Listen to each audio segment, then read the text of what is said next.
नहीं, ये इसलिए नहीं चाहते हैं क्योंकि इन्हें वो कंपनियां चंदा देती है। ऐसा नहीं है कि जरा महतो को उन्होंने चंदा का प्रलोभन नहीं दिया। कभी उन्होंने स्कॉर्पियो तो कभी फॉर्च्यूनर जैसी गाड़ियों को ऑफर रखा है, लेकिन हमने एक ही लाइन कहा है कि मैं उस मिट्टी से आता हूं जिस मिट्टी में शहीद निर्मल महतो ने बलिदान देकर झारखंड राज लिया था। आप ये सौदेबाजी उनसे कीजिएगा जो लोग बिकना जानते हैं। हम झारखंड की राजनीति में टिकने आए हैं, और अगर हम टिक गए तो बेईमानों का बहुत बेहतरी से सफाया होगा। बिल्कुल बहुत बेहतरी से सफाया होगा। और मैं आपको कहना चाहूंगा, बहुत सारे लोग आपको कहेंगे कि ये लड़का नौजवान है, कभी कभी एग्रेसिव भाषण देता है, आक्रामक बातें करता है, मारने पीटने की बातें करता है। पीछे भैया ये मेरा व्यवहार में है तो है। मैं कोई छुपा के अपना मेरा कैरेक्टर नहीं है जैसा सुदीप सोनू का है।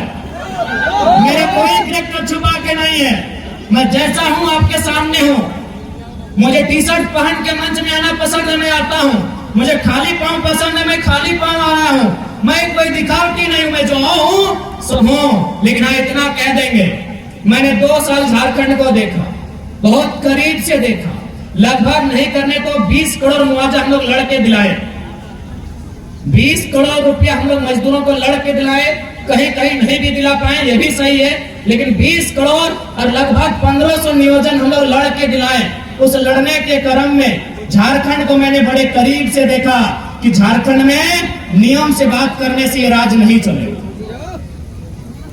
इस देश में गांधी का भी आदर है, इस देश में भगत सिंह का भी आदर है, और मुझे लगता है झारखंड में भगत सिंह का चरित्र होना चाहिए।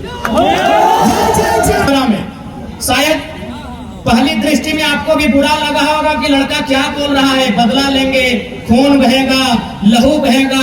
आपके परिवार को हम देख लिए हैं, आपको भी लगेगा चूंकि वो 30-40 सेकंड का वीडियो है, लेकिन असली सच्चाई क्या है अगर आप सुनिएगा तो आपके पांव के नीचे से जमीन खिसक जाएगा। दरअसल बागमारा के उस कोलियरी में 133 मजदूर काम करते हैं। अच्छा एक बात बताइए, अगर कोई कहीं काम करता है तो उसके काम का कोई प्रमाण होता है कि नहीं? चूंकि वो कोलियरी में काम करते हैं, यानी बीसीसीएल के अधीन काम करते हैं, लेकिन चूंकि बीसीसीएल ने टेंडर दे दिया है तो टेंडर वाली कंपनी का जिम्मा होना चाहिए। लेकिन उस मीटिंग में आप सुन रहे होंगे, टेंडर वाली कंपनी भी बोल रही है कि वर्कर मेरे नहीं है, बीसीसीएल भी बोल रही है ये वर्कर मेरे नहीं है, जबकि उनको पेमेंट भी मिल रहा है, 5600 मिल रहा है, किसी को 6200 मिल रहा है, किसी को 8000 मिल रहा है। तो मैंने वही सवाल किया कि भाई इनको 8000 पेमेंट दे कौन रहा है?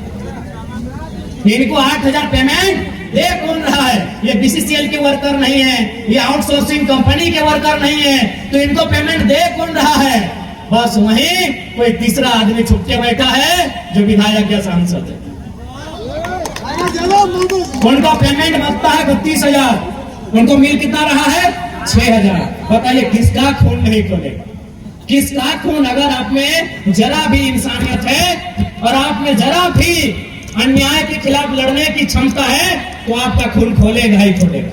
पेमेंट कितना बनता है? 32,000। कितना मिल रहा है? 6,000। किसका खून नहीं खोलेगा?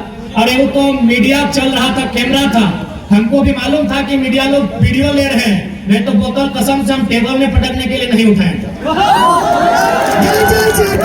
अगर वो लाइव नहीं चलता ना तो एक पदाधिकारी का कपार में पटकना। अब आपको अगर मेरा ये कैरेक्टर नहीं पसंद है वोट मत दीजिएगा, झूठ बोल के वोट नहीं लेना। अगर हम लोग सत्ता में आ गए तो बिल्कुल रिएक्शन होगा, जनता के साथ रिएक्शन नहीं होगा। बेईमान और भ्रष्ट पदाधिकारी है उनके साथ रिएक्शन होगा।